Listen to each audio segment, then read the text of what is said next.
विविध भारती पुणे ठळक बातम्या. देशातील पीठासीन अधिकाऱ्यांची 80वी परिषद आजपासून 2 दिवस गुजरातमधील केवडिया इथं होणार आहे. राष्ट्रपती रामनाथ कोविंद यांच्या हस्ते या परिषदेचं उद्घाटन होणार असून पंतप्रधान नरेंद्र मोदी यांच्या उपस्थितीत याचा समारोप होणार आहे. सिंधुदुर्ग येथे 100 विद्यार्थी प्रवेश क्षमतेचे नवीन शासकीय वैद्यकीय महाविद्यालय आणि जिल्हा सामान्य रुग्णालयाचे श्रेणीवर्धन करून 500 रुग्णखाटांचे रुग्णालय संलग्न करण्यासही काल झालेल्या मंत्रिमंडळ बैठकीत मान्यता देण्यात आली. कार्तिक यात्रेच्या पार्श्वभूमीवर कोरोनाचा संसर्ग रोखण्यासाठी प्रशासनाने पंढरपूर शहर आणि परिसरातील 10 गावांमध्ये काल रात्री 12 वाजल्यापासून ते 16 तारखेपर्यंत संचारबंदी लागू केली आहे.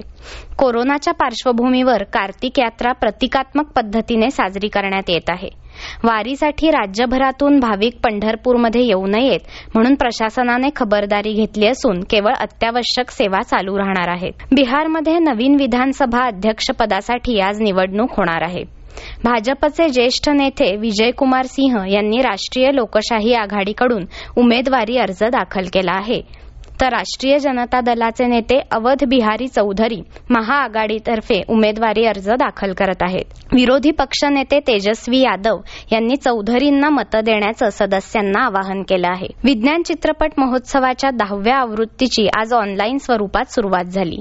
विज्ञान प्रसार या स्वायत्त संस्थेच्या विज्ञान व तंत्रज्ञान विभागातर्फे गेल्या 10 वर्षांपासून 4 दिवसांचा हा महोत्सव आयोजित केला जातो.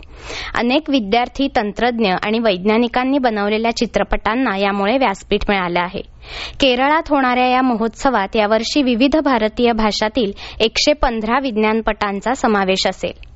या होत्या आतापर्यंतच्या ठळक बातम्या. यानंतरच्या ठळक बातम्या सकाळी 11:58 मिनिटांनी.